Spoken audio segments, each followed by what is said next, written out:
Hello, welcome back to 5 Film Friday. First film is Star Trek II, The Wrath of Khan, which is considered one of the greatest Star Trek movies of all time. And it's basically the same premise as Star Trek Into Darkness, except, in my opinion, a lot more sick and nasty. There's just a lot of small elements about the movie that make it really kind of awesome. One thing in particular, there are bugs that the evil people used that crawl into your ear, and they are able to mind control you through the bugs. So it's one of the coolest things you're ever going to see. And then just kind of the downside of the movie, it's just a little silly plot-wise development. Just kind of like climactic event of starships battle each other and the good guys come out on top just because they're the good guys, kind of. But anyways, next film, The Devil All the Time. And this is a movie I was pretty excited about because just star-studded cast. I mean, you got Tom Holland, Robert Pattinson, Bill Skarsgård, the guy from It. But, I mean, just all these people. It's a period piece, and it really holds true to the time. And it's also got an amazing shock factor throughout. Like, just the most disgusting, horrible things that you could imagine. It'll get you. You're not going to be ready for it. But at the same time, it's almost too much. It's, like, over the top. And for me, I felt like the writing was almost, like, trying too hard.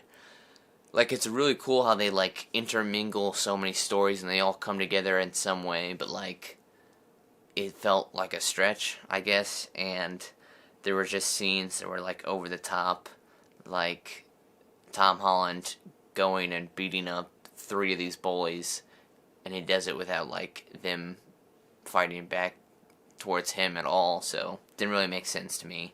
But anyways, pretty good. Next film is Short Term 12, which I gotta give a shout out to Uncle Nathan, because this movie was absolutely incredible. Right? It can only be described as a movie that will crush your soul and make you cry almost the entire time.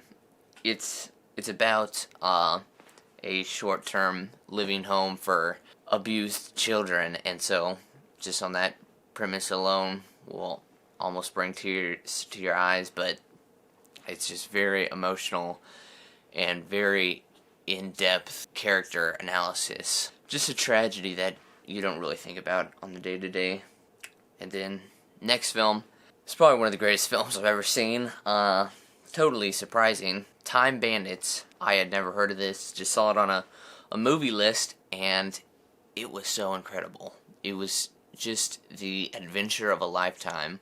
It's just about, like, a 10-year-old boy who just gets sent through all the greatest moments of history on this, like, time journey.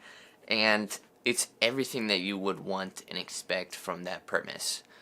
Because you go to all the greatest events and, like, you get to experience through this child's eyes. And it's, like, it's that plus, like, this interesting story twist of the good and evil, and it's like hilarious in my opinion.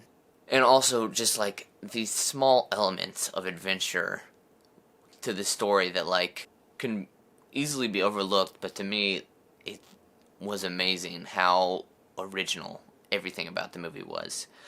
And it's directed by Terry Gilliam, who directed Brazil, and it's very evident from the whole style of the film. It's amazing. Brazil's also one of my favorite movies ever.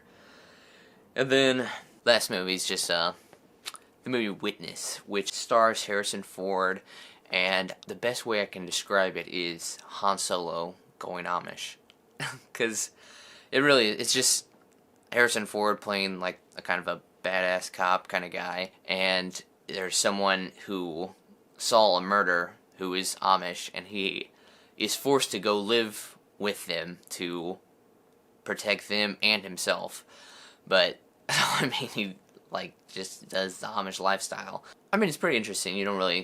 There's not really many movies that kind of depict Amish life.